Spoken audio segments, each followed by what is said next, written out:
Internal Revenue Service IRS tax news. Here's who qualifies for the employee business expense deduction. IRS Tax Tip 2020-155, November 16th, 2020.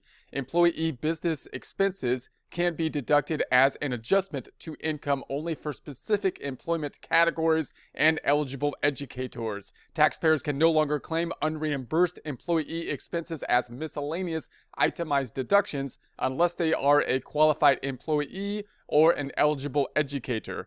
They must complete Form 2106 employee business expenses to take the deduction. There's a link to that here. If someone falls into one of these employment categories, they are considered a qualified employee.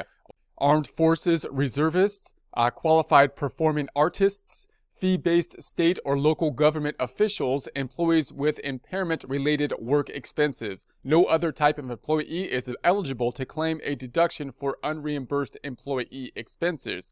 Here's what makes something qualified expenses. Here's what makes something a qualified expense.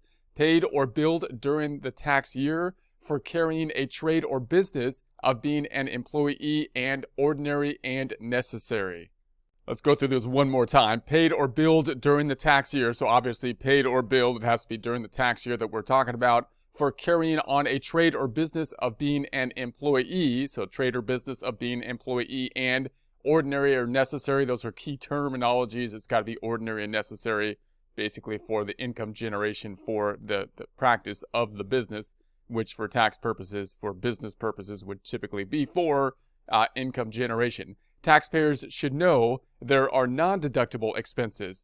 There is a full list of non-deductible expenses in Publication 529, Miscellaneous Deductions. There's a PDF link to that here. More information can be found at the link below, which is IRS Updates Guidance for deductible business expenses. There's a link to that here. There'll be a link to this in the description.